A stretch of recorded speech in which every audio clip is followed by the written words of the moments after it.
Senator, the Honorable Kamina Johnson-Smith, other colleague ministers, ambassadors, high commissioners, permanent secretaries, specially invited guests, members of the diaspora. I'm so sorry I can't be with you in person today, as I'm off to Ghana to represent the Prime Minister at the high-level consultative conference on the next steps to the landmark United Nations resolution on the trafficking of enslaved Africans. I was so looking forward to being with you. But I hope to engage, especially with members of the diaspora who will come back home for Jamaica Festival, the independence celebrations, the highlight of which is the Grand Gala, the return of CPL cricket in August, as well as Reggae Sumfest, Dream Weekend, Heritage Week, and all the other activities that we will host throughout the year. Although Hurricane Melissa dealt us a heavy blow, many of our festivals and events will continue as we pull ourselves up from this most devastating of disasters and build better and stronger. We are a resilient people. I want to share with you a vision for the future of Jamaica's entertainment and the creative economy, and their role in building and sustaining a stronger and a better Jamaica. Picture a young woman from Flanco who can sing like no one you've ever heard, having access to world-class training, professional mentorship, legal protection for her compositions, health and life insurance, and a pathway to global markets, all without leaving Jamaica. Picture also a young animator from Kingston, whose visual language is rooted in Jamaican cultural symbols, earning a living from global streaming platforms and protected by intellectual property systems that ensure his work is credited and is compensated wherever it appears.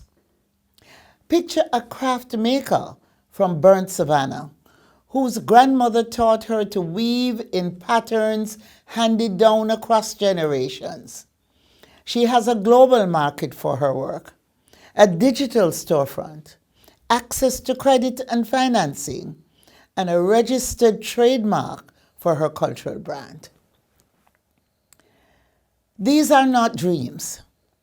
They are part of the policy framework that we are building right now as we take culture and the creative industries to the next level.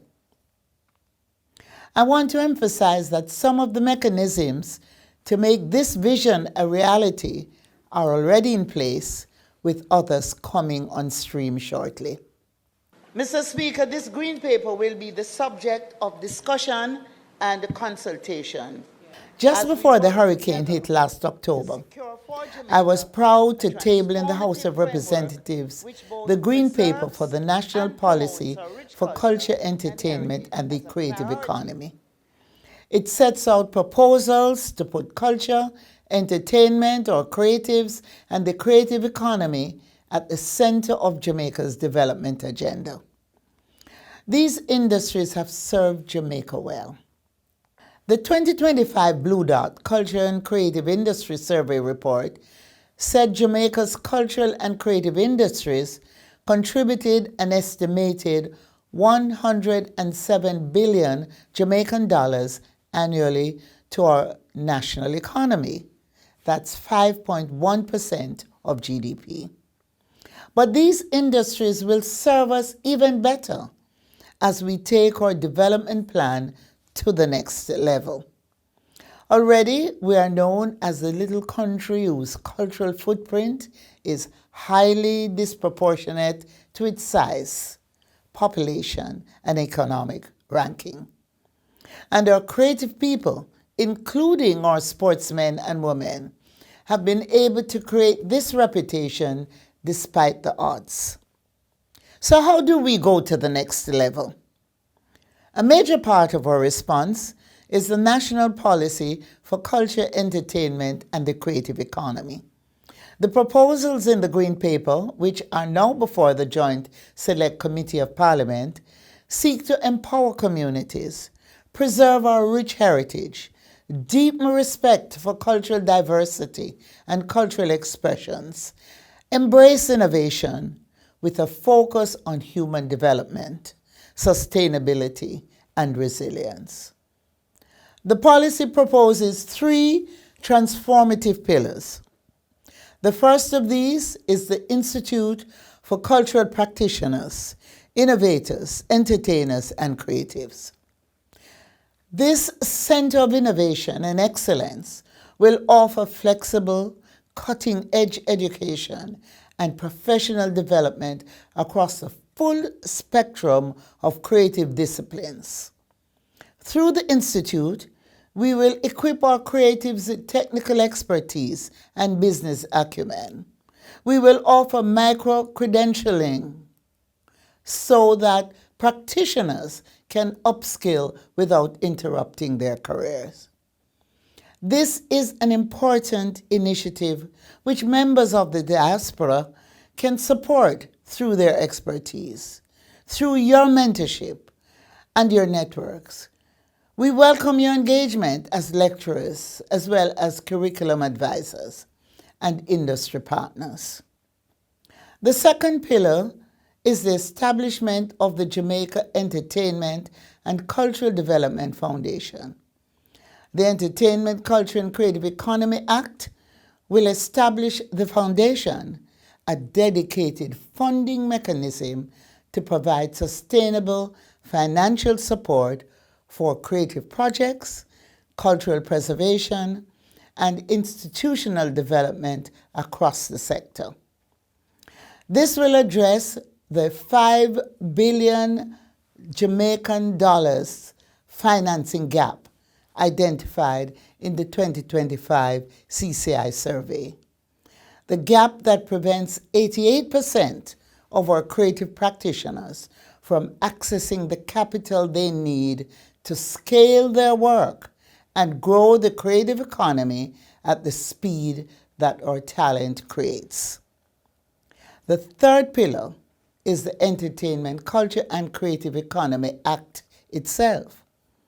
The proposed law is intended to do what no previous legislation has achieved: formalize Jamaica's creative industries, measure and monitor their contribution, safeguard the rights and interests of creative practitioners, streamline government engagement with the sector, foster private sector collaboration, and ensure our policies remain adaptive to technological, economic, and social change. It will strengthen protections for intellectual property. It will also create the legal framework to sustain and expand the Jamaica Entertainers and Creatives Insurance Plan, which is similar to the successful Jamaica Athletes Insurance Plan, which we have introduced.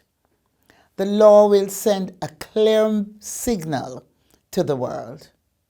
It will say, Jamaica is open, organized, and serious about its creative economy. So today, I call on the diaspora to build stronger to the next level with us by investing in the Jamaica Entertainment and Cultural Development Foundation. My vision is that the foundation will accept diaspora investment through structured vehicles, cultural bonds, impact investment instruments, and co-financing arrangements.